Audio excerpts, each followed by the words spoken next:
I think a lot of us think we understand what's really going on with Gaza and Israel. I think we think that we know what's going on with these two religions, these two different countries, these two different ideology, but I don't think we actually do.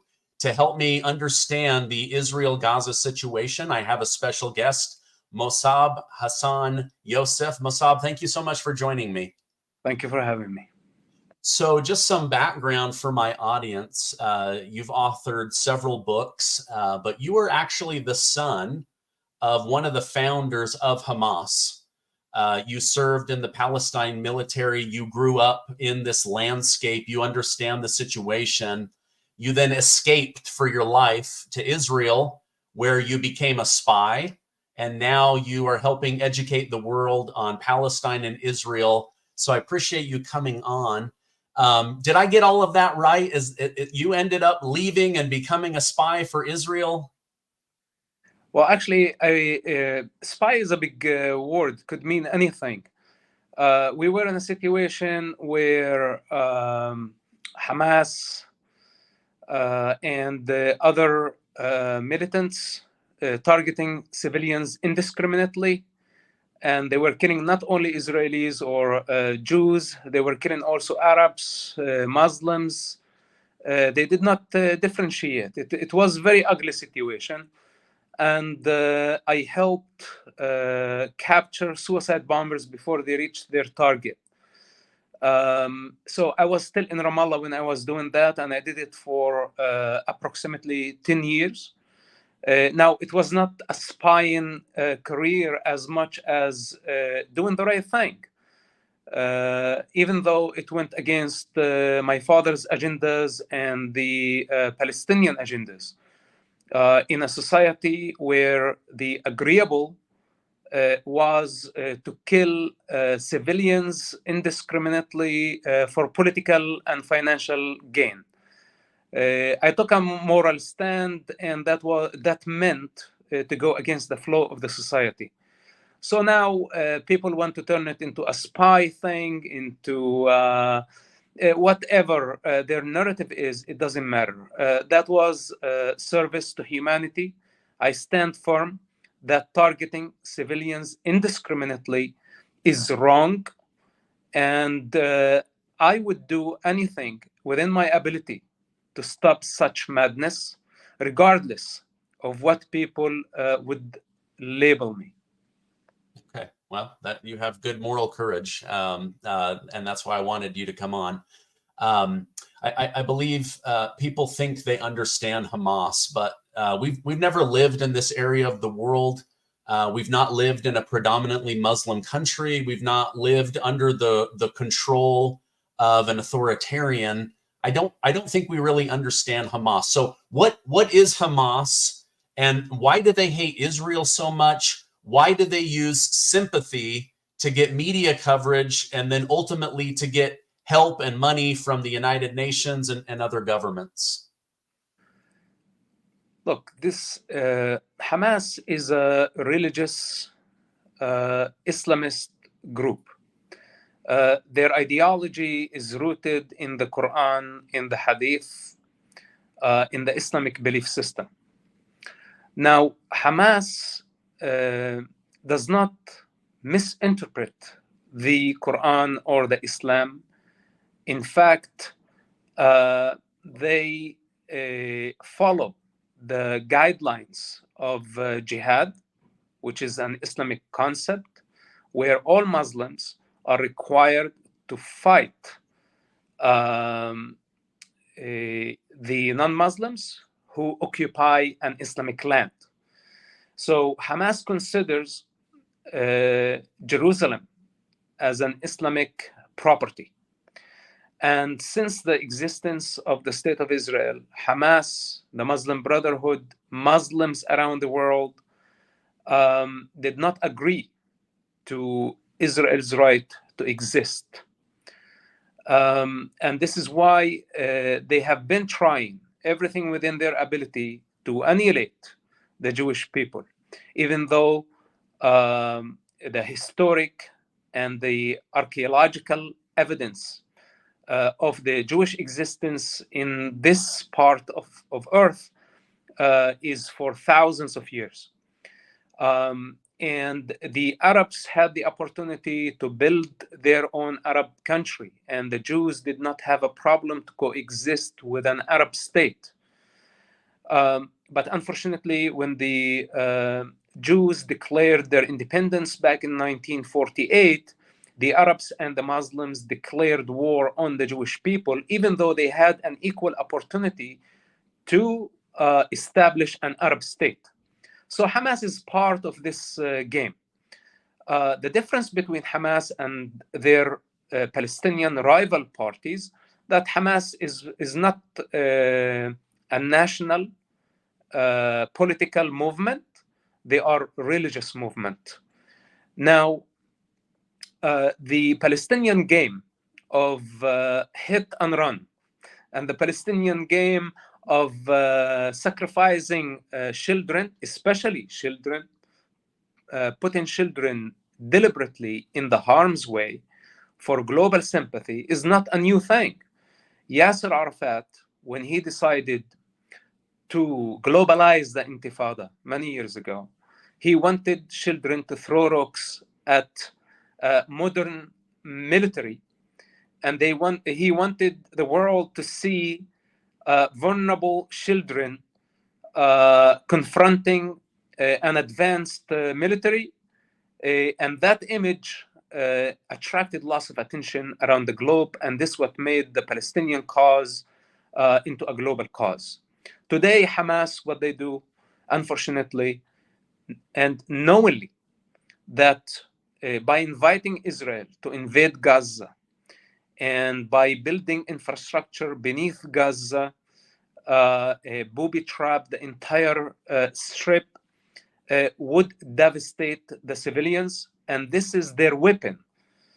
In a simple way, they want civilians to die for political and financial gain. And this has been the game not only of Hamas, this is the game of Fatah, of all the Palestinian leaderships, that they are careless. In fact, they are reckless. And this is why it's impossible to trust their intention when they say that they want to build a Palestinian state. In fact, they don't. In reality, they are doing the opposite. They don't want a solution because without a conflict, without war, without bloodshed, there is no need for them. To build a nation or to build a state requires selfless leadership that is determined to serve the people. But this leadership, again and again, over 70 years of this conflict, proved the opposite, that in fact, they want the children to die, they want the civilians to suffer, they don't care for the average person, all they want, power. And unfortunately, the global community legitimized their violence. Maybe it was not in the United States. This is what we are witnessing in the United States, North America, and Europe, all the support of Palestine. This is the new generation that actually they don't know the history of this conflict, and they think it's as easy as a Palestinian state could solve this dilemma, so give them a state, not realizing that they have been legitimizing a violent ideology that is not only a threat against the state of Israel, but also a threat against the Arabs and the stability of the Middle East. And today it's proven that they created a global chaos. And many Americans, you know, they are good-hearted people. And when they see civilians dying in Gaza, it's heartbreaking. And people cannot afford, civilized people cannot afford to see bombs being dropped on civilians. So many people accused Israel as the root cause of this conflict, while Israel is basically trying to remove Hamas from power and remove this cancer that is, again, is not only a threat against Israel, but it's a threat against humanity. Okay. let me let me try to understand. So I live in Utah, where a large population are Christian Mormons that have large families, lots of children. Everywhere I go, there's children. I can't imagine any of them being willing to sacrifice their children, even though they believe in an afterlife, they believe in an all-powerful creator, God, Allah. But over there is the thinking that you're going to return to Allah anyway, so why not use your physical body to move forward the mission of taking back territory? Is that, I'm trying to understand why you would sacrifice your children, which I believe are your most precious thing, for this mission. That's where I guess my mind gets a little bit stuck. Because it's a different culture. Even though many Palestinians are not religious people, they're not following the Islamic guidelines or practicing Muslims, they are still subconsciously conditioned by Islam. And Islam is not interested in this life. This is supposed to be, this entire life that we are living, supposed to be an illusion. And their goal is in the afterlife, not in this one. This is just, they are passing through. And they're supposed to do everything to be servants of Allah. Now, the foundations in the Quran that encourages the Muslims to die for Allah as a virtue, as a mean of worship, to kill the infidels, the disobedient humans who don't submit to the will of Allah, in this case, the God of Islam. The Muslims have the right to fight.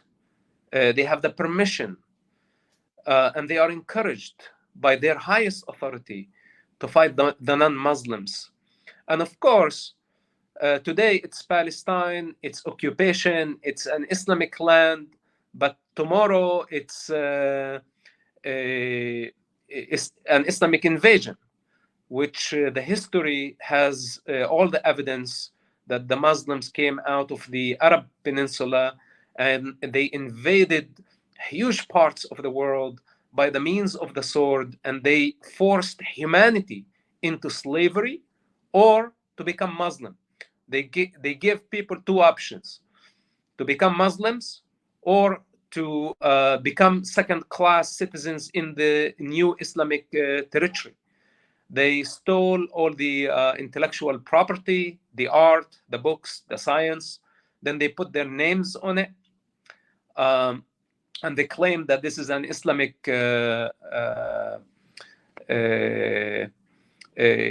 ownership. Since then, crusades were born, and they countered the Islamic threat, the Islamic invasion of Europe, which led to the collapse of Andalusia, which was the Islamic empire in southern Spain. So, for example, you can take Andalusia. It's a very similar concept like Palestine. Muslims, according to Islamic law, believe that Andalusia, which is Spain, is an Islamic land.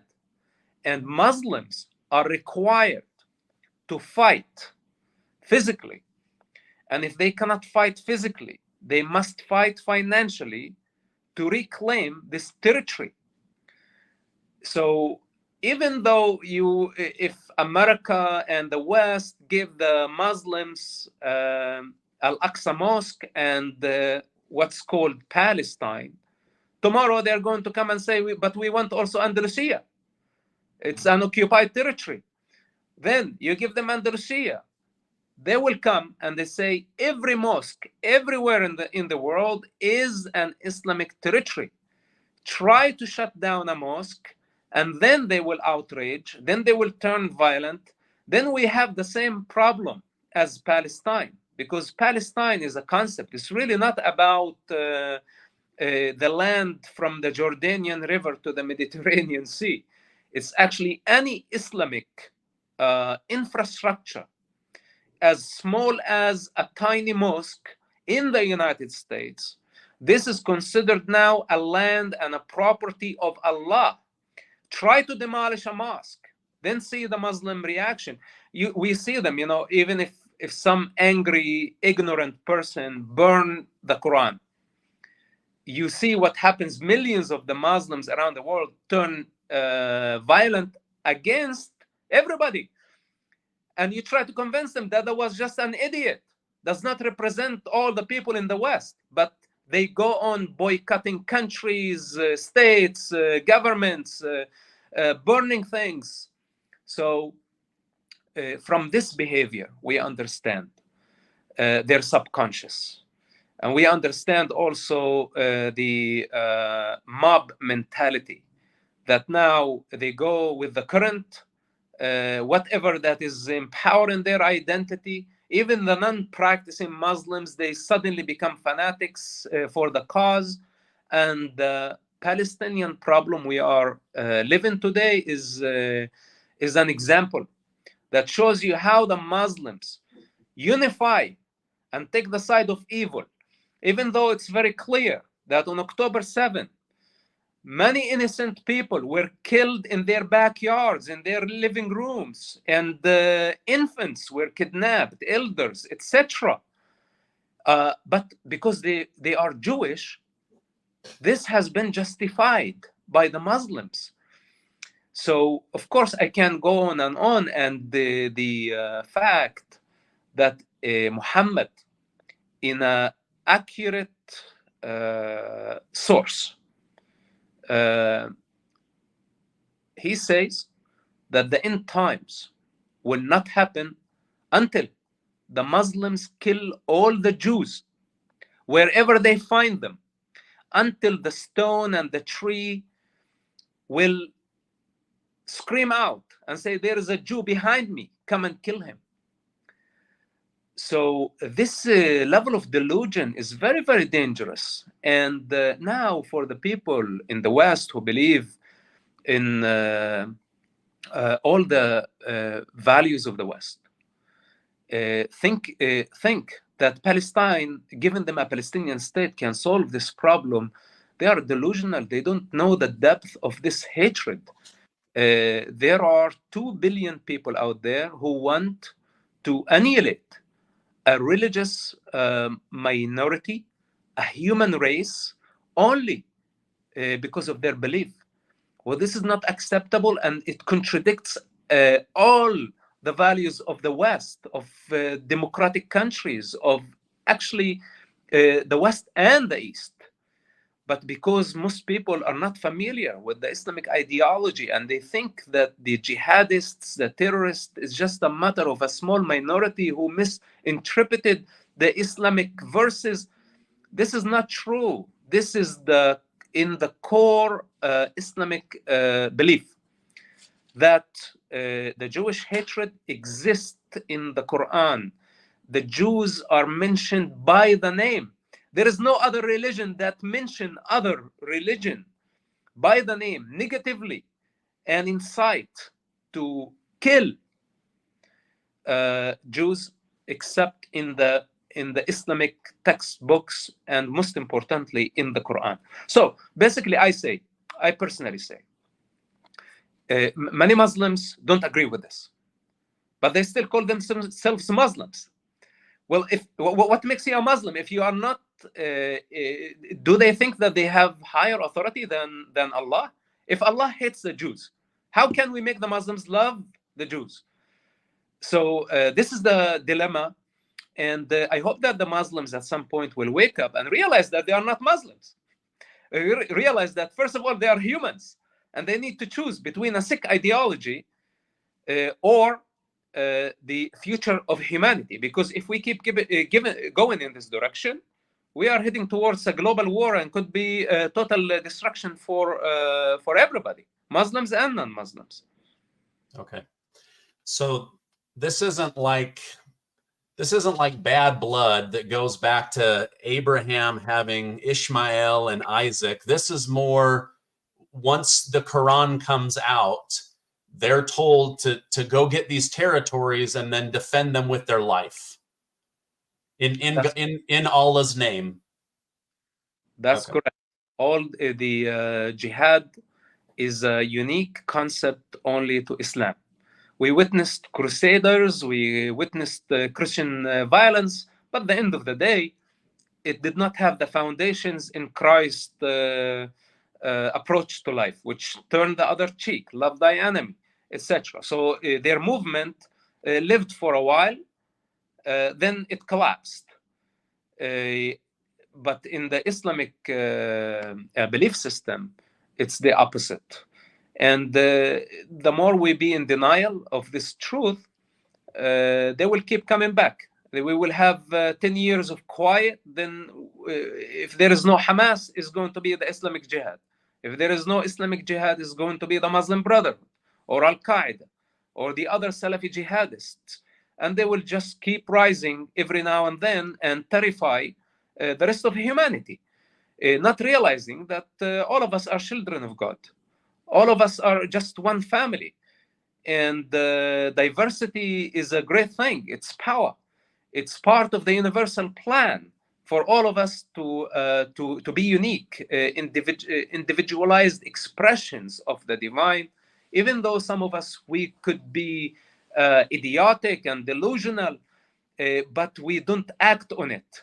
And all of us could fall in the trap of hatred. I myself struggle with that. But will I carry a gun and say it's like I have the permission now to start shooting people I don't know because I'm not feeling good or because life did not give me what I'm asking for? Well, this is not the way. This is the violence that would lead to a total destruction. And we say that people have the right to believe whatever they want, but non-violence is a fundamental that we cannot ignore. Okay. Why hasn't the rest of the world taken in Palestinian refugees? For example, Jordan isn't asking for them, Turkey isn't asking for them, Egypt isn't asking for them, and yet they share this common belief in Allah. And then at the same time, why haven't those same countries attacked Israel?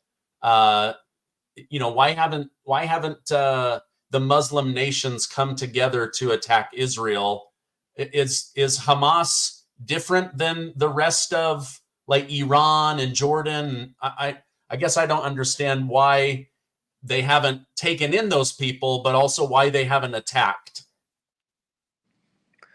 Look, in 1948 and in 1967 and 1973, and the other massive campaigns from the Arab world, the Arab majority, the Muslim surrounding countries of Israel, tried everything within their ability to annihilate the state of Israel. Israel was completely outnumbered, and Israel continued to be outnumbered. Back in 1967, Iraq, Jordan, Egypt, Morocco, Yemen, and many volunteers from every Muslim country, they came as pilgrims to do this sacred work of killing the Jewish people and throwing them into the Mediterranean Sea.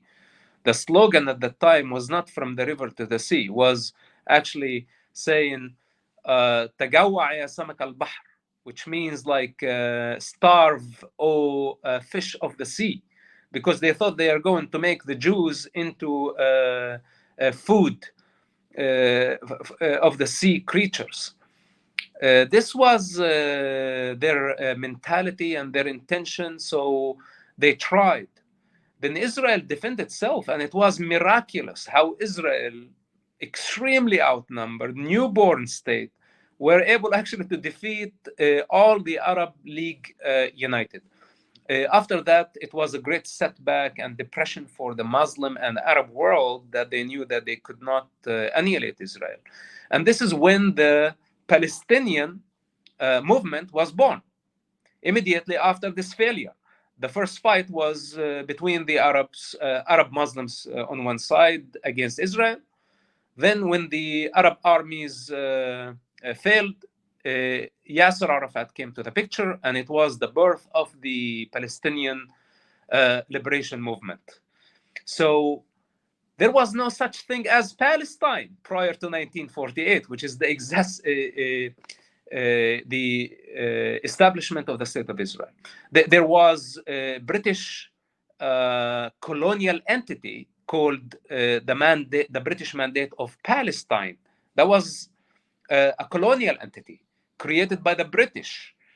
And it lived only for 25 years. It was not an Arab state. It was not a Muslim country that had been occupied by the Jews. In fact, the Jewish people fought the British which led them to their independence. But the Arabs could not accept Jewish state on an Islamic land. And I think this is the most fundamental reason behind this conflict. If this was not considered an Islamic land, which all of us know that Islam was born thousands of years after Judaism, and we all know that the Al-Aqsa Mosque in Jerusalem is built on the top of the Jewish temple, on the rubble. If you go beneath the mosque, you're going to see all the evidence, overwhelming evidence of the existence of the Jewish temple. But the Muslims say, no, this is our land, it's an Islamic land, and the Jews don't have the right to worship. And since the establishment of the State of Israel, for your information, Israel allowed the Muslims to worship freely. And they prevented the Jewish citizens of Israel to actually demonstrate the religious freedom to worship on Temple Mount, because they did not want the confrontation to continue with the Muslim world, giving up the most important religious site of the Jewish people in their capital only for the sake of peace. But this did not lead to peace, unfortunately, and the Muslims and the Arabs have been trying. So it's not only the Palestinians, what so-called Palestinians, which is, we need to ask ourselves, what is a Palestinian and what is Palestine? Those are the two most important questions. We will realize that it's not an ethnic group, it's not a religion, it's not a race, it's not a nationality. It's only a political, a violent ideology that has been used by the Russians, by the Iranians, by the Islamic Republic, by the Egyptians. After the failure in 1967, they invested billions of dollars in Yasser Arafat movement. And until today, Qatar, Egypt, the Islamic Republic in Iran, and other forces still invest in this Palestinian movement, investing billions of dollars to fund infrastructure, building tunnels, arming, giving them political cover. This is all complicity. They are all complicit in the crime. So instead of sending armies, now they have been recruiting the Arabs who live within Israel to cause an implosion. Instead of bringing the armies from outside, and they know they cannot win a war against a nuclear power, they thought it's better to invest the money in lone wolves or in small militias here and there. And whenever Israel eradicate one group, they go on investing in the other group by the name of Palestine. And the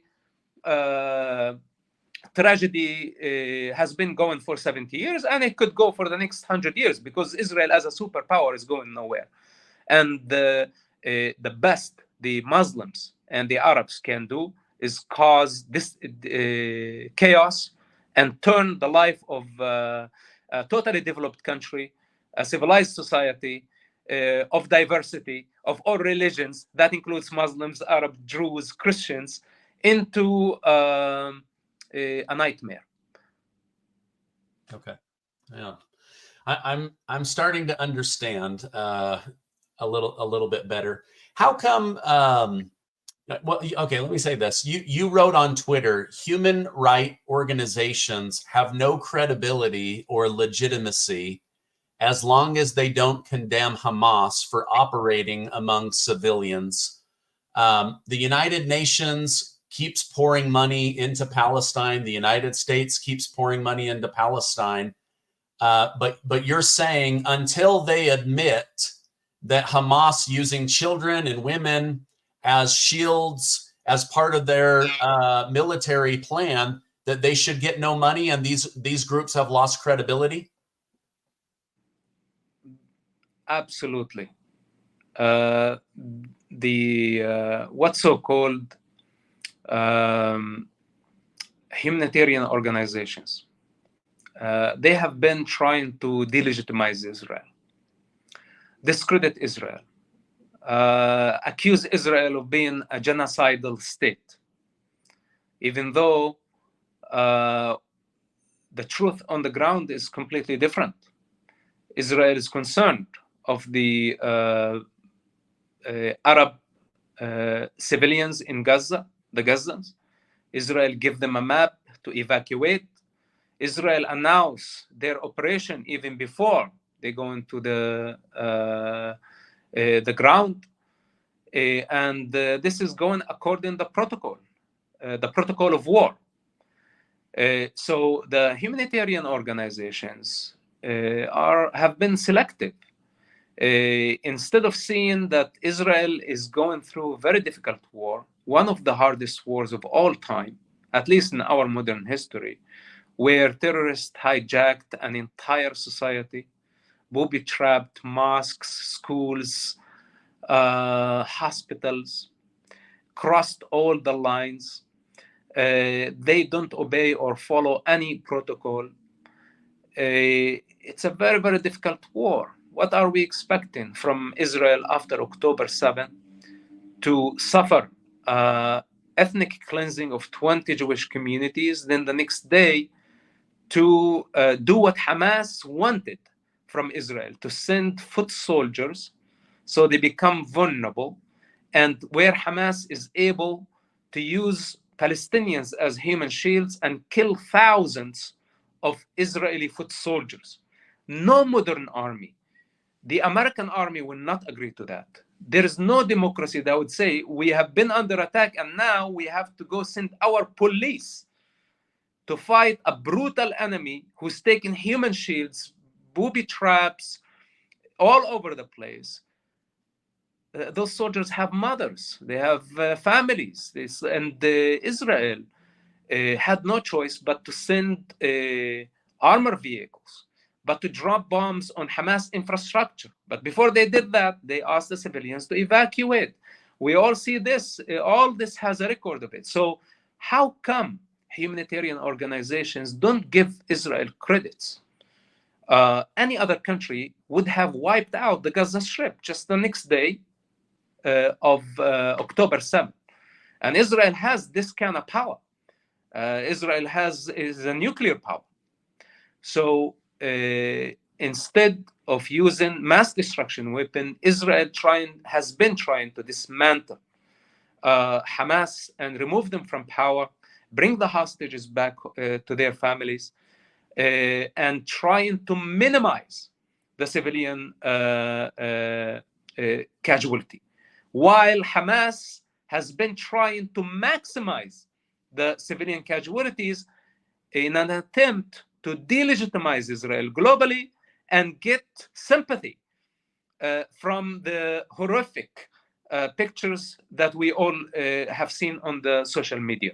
And they did not stop there. They also exaggerated. They lied about the statistics of the collateral damage of such war. And the humanitarian organizations believed them and spread their propaganda. So they became just basically part of the Hamas propaganda machine. The ICJ and the ICC, the United Nations, up to this point, failed to condemn Hamas use of human shields. How could this be even possible? They have been condemning Israel non-stop. Okay, so we say, if at least you're condemning Israel, Israel is going through a very difficult war that they haven't started. Understandable. Okay, they had no choice. It's an ugly war. So you condemn Israel. But what about Hamas, who started the war, who committed genocide on October 7th, who took hostages, and who, most importantly, used their own children and their own people as a governing authority as human shields? And Hamas gets away with their crime, and now Israel is condemned with genocide. So this is the inverted narrative. And of course, I personally don't blame many Americans for being outraged. You know, this is actually what you expect from a civilized society to say, you know, enough is enough, cease fire now. But then we say, if we cease fire now, well, how Hamas is going to come back 1 year from now, and they're going to be 1,000 times stronger, and they're going to try again to do what they did on October 7th. So how this cycle of violence will ever end if we don't, first of all, remove such savages? And we saw what they did on October 7th, and we saw what they did just recently by executing defenseless hostages. One of them weighed 36 kilos. That's like skin on bone. 20 meters under the ground in the darkness. And we have about 100 more hostages in a similar situation. It's barbaric what they did on October 7th. It's barbaric what they are still doing to their own people. They are reckless. And any person who just says cease fire now, it's like, you know, sweeping the dirt under the rug and or like hiding the head in the sand, and they just want to cease fire now. We all want to cease fire now. There was ceasefire on October 6th. Nobody wants the war. None in Israel wants the war. But do we have a choice right now? And I include myself, because I don't want these savages to keep repeating this crime. And remember, October 7 was not the first war that Hamas launched against Israel just out of the blue.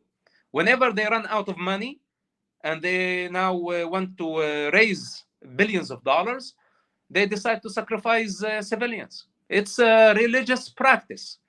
Now, we can talk about all the political things and the values of the West and what you call it, it could have been done differently. Of course, even if Israel today learned the lesson, they could have done it differently. But this is a very ugly war. It's an unfortunate situation, and we need to be realistic. And we must think about tomorrow. Can we live with such savages and barbaric society?